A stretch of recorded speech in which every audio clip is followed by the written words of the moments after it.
Today we're going to talk about the rules for handling Instagram after a breakup. And if you stick around until the end of this video, I'm going to show you some of the most interesting statistics related to social media, how you should handle posting your photos on Instagram, as well as what you should do to make your ex jealous, and really what's working in the world right now when it comes to Instagram. But first things first, if you're going through this program trying to figure out if you even have a chance of getting your ex back, probably one thing you should really consider doing is checking out my website, www.exboyfriendrecovery.com, and the quiz I have there called the Ex Recovery Chances Quiz.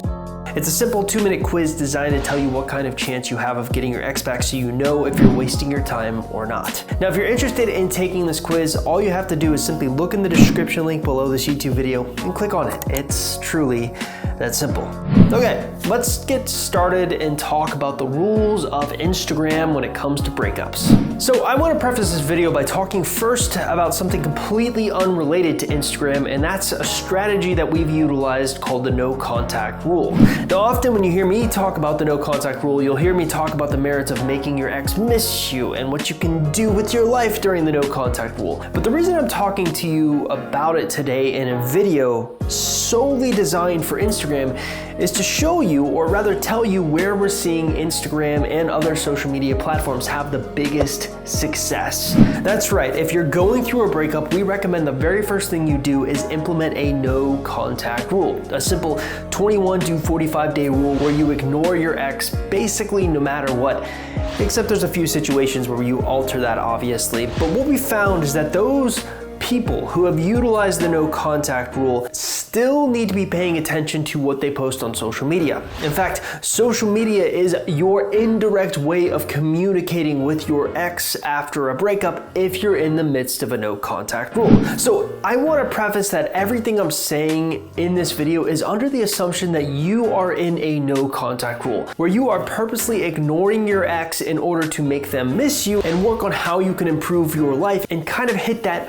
reset button. I'm going to be talking to you about exactly what types of things you should be posting, but before I do that, maybe I should hit you with some of the most interesting statistics related to social media. So here are some of the most interesting statistics that you may not know about Instagram and other social media platforms. 88% of people will use social media to check up on their exes, and 70% of people have admitted to using a friend's profile to check on their ex. 50% of individuals will delete pictures of their ex after a breakup, and 31% of people will post pictures in an attempt to make their ex jealous. Now, the one statistic that really stood out to me was the fact that half of all people will delete their pictures after a breakup. Because one of the most asked questions that I get is, after a breakup, Chris, should I be deleting our pictures together? And the truth is that we think you should delete your pictures, except maybe a handful. Now, the thinking behind this is, if you're in the midst of a no contact rule, then you pretty much can only communicate with your ex in an indirect way through social media. You're basically taking the risk under the assumption that they're going to be paying attention to what you're posting. So think of it like this. If you delete all of your pictures together except maybe one or two, when they come look through your profile, they will definitely be alerted to the fact that, hey, you deleted all of our pictures together, but why didn't you delete that one picture or that one picture? And it just kind of makes them sort of wonder what's going on there. And what's really interesting is we've noticed that if you can get your ex in this constant sort of addiction state where they're coming back and looking at your profile to see the latest piece of information, it does a really great job of keeping you in the forefront of their mind. But when it comes to Instagram or any other social media platform, we probably should have a goal, an end game. So what is the end game of your social media game? Well, ultimately, we believe that the best approach you can take with your social media platforms is to beat your ex's negative projection of you. You see, I have this theory that when exes go through a breakup, they automatically take the most negative aspects about your personality and create this false projection of you. You may be boring in their mind, so that is included in their projection of you. Social media is a perfect place to show that their projection of you is false. We've even noticed this when it comes to accidentally running into your ex. If you've been doing the work correctly during the no contact rule, it's a time to reinvent yourself so that you are kind of a better version than you were when they first started dating you. And then if you accidentally run into your ex, that mental projection they have of you that is false, all that negativity that they're building up in their head gets torn down, and they're forced to confront a reality that maybe they thought about you a little bit differently than you really were. Social media, or Instagram in this case, is a perfect time to do that. Okay, so now that we have the overall goal, let's start talking about the rules that you should be abiding by when it comes to Instagram. Rule number 1, you need to be the subject of the picture. I can't tell you how annoying it is to come into a private Facebook group where literally you have over 4,000 people currently who all have Facebook profiles. They will come up and show up to my Facebook Lives, and I will literally look at the profiles and think, you could do better, because they're not the subject of their profile. They either have an anime character, or they have a group of people, or they have just some cool picture of their dog, but that's really not helping you for your purpose. The pictures you post on Instagram or Facebook or any other social media platform is one of the best ways to indirectly tell your ex how you're doing. What kind of message does it send if you update your profile picture on Facebook or Instagram to be the cool anime girl or the cool anime guy? It kind of paints a picture that you're sitting alone at home watching Netflix anime shows being super depressed. Not exactly the projection you really are gonna want to portray. Rule number 2, the photo needs to be well lit. This is another pet peeve of mine. So let's say that you are not one of those people that posts anime girl or photo of dog. You are more than happy to post a picture of yourself, but you're a little self-conscious about how you look. So you decide to take a picture in a dark room where you can't really see your face because you're embarrassed. This is not a time to do that. So I'm kind of weird in the fact that oftentimes I'll listen to interviews, and anytime someone says something that kind of resonates with me, I'll write it down. And this morning I had one such experience. So I was listening to this interview where they were interviewing this monk, and he basically said something that really resonated with me. The genius is the one who is most like himself.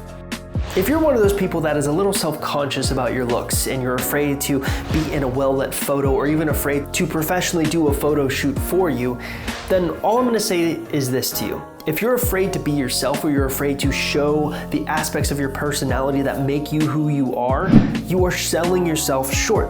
And one of the main things we talk about during the no contact rule is trying to reinvent yourself so that you can actually just be more like yourself. Be unafraid of what other people think about you, especially your ex, because oftentimes it's those risks that you take, like taking something as simple as a well-lit photo, that is enough to make them pay attention. Remember, the genius is the one who is most like himself, or in your case, herself. Rule number 3, it needs to follow the 2/3 rule. So this is something that is relatively new to our process, but something I find absolutely genius. And that is what photographers call the 2/3 rule.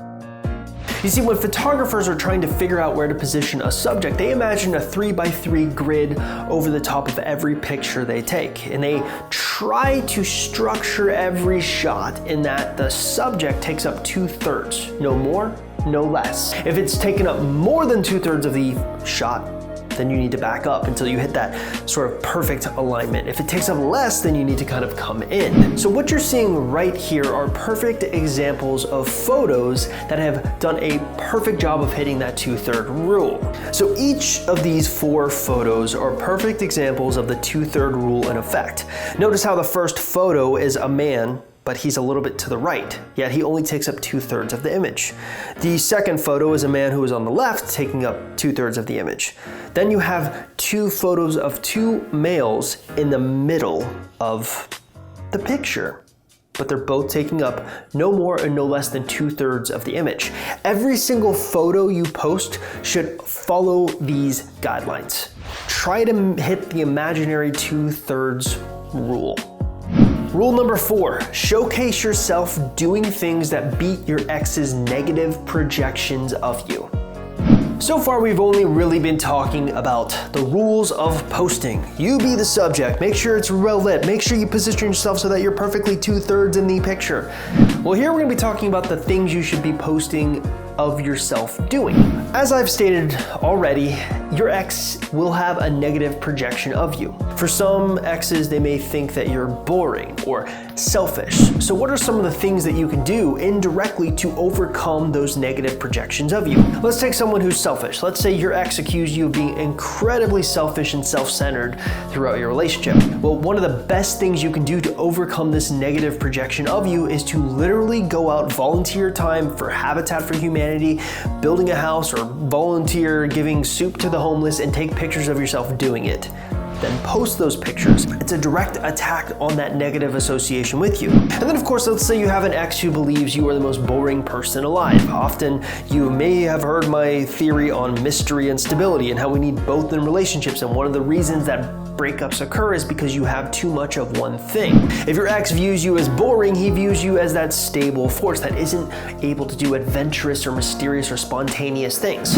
So maybe going skydiving is one of the best ways you can overcome something like that negative projection. There's a million different ways to overcome negative projections that your ex has of you, but the hard part is really doing an accusation audit where you literally look at yourself and you are as hard as possible.